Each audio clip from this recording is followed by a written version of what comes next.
இந்த வீடியோல பாத்தீங்கன்னா பிரியங்கா அருள்மோகன் நடிச்ச மேட் இன் கொரியா படத்தோட ரிவ்யூ தான் பார்க்க போறோம். வாங்க வீடியோக்குள்ள போலாம். சரி, நெட்ஃபிளிக்ஸ்ல வந்திருக்கே என்னதான் இருக்குன்னு சொல்லிட்டு பார்க்கும்போது, ஒரு கிராமத்துல இருக்கிற பொண்ணு கொரியாவுக்கு போகணும்னு ஆசைப்படுறா. அவ அங்க போயிட்டு என்னெல்லாம் ஃபேஸ் பண்றாதான் கதை. பிரியங்கா மோகன் பாத்தீங்கன்னா ரொம்ப நாள் கழிச்சு கொஞ்சம் பெர்ஃபார்மன்ஸ் வந்து எக்ஸ்ட்ராக்ட் ஆயிட்டு ஓரளவுக்கு நடிச்சிருக்காங்க, பரவாயில்ல. மீதி படத்துல எக்ஸ்பிரஷனே கொடுக்காம இருப்பாங்க, இந்த படத்துல கொஞ்சம் அழுவலாம் செய்யறாங்க. கொஞ்சம் அந்த ஹாப்பினஸ் எல்லாமே கலந்து வருது ஒரு மாதிரி ஃபேஸ்ல.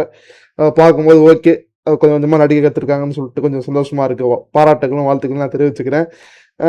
ஆனா ஒரு இந்த அம்மா இருப்பாங்க, கொரியன் அம்மா பார்த்தீங்கன்னா உடம்பு சரியில்லாமல் இருப்பாங்க. போகணும்னு சொல்லிட்டு அவங்க போய் பார்க்கணும்னு சொல்லிட்டு போவாங்க நம்ம பிரியங்கா அருள்மோகன் வந்து. ஆனால் அவங்களுக்கு வந்து உடம்பு சரியில்லாமல் இருக்கிறது சும்மா நடிச்சுக்கிட்டு இருப்பாங்க. அது ஏன் எதுக்குன்றத படம் பார்த்து தெரிஞ்சுக்கோங்க. அங்கே இருக்கிற ஒரு கொரியன் பிராண்டுக்கு ஹெல்ப் பண்ணி அவங்களையும் வந்து வளர்த்து விடுறதுக்கு ட்ரை பண்ணுவாங்க பிரியங்கா மோகன் வந்து. எப்படி அந்த கொரியன்காரங்களோட நம்ம தமிழ் பொண்ணு வந்து மிங்கிலாராம், அவ்வளோதான் அந்த படத்தோட சிம்பிள் கதை. ஸ்க்ரீன் பிளே ஓரளவுக்கு ஓகேவா இருந்துச்சு, நீங்க பார்க்கலாம். தயவு செஞ்சு சப்டைட்டில் இருக்கிற பிரிண்ட்லயே பாருங்க. நான் சப்டைட்டில் இல்லாத பிரிண்ட்ல பார்த்துட்டேன். நிறைய சீன் வந்து என்ன சொல்றாங்கன்னே புரியல.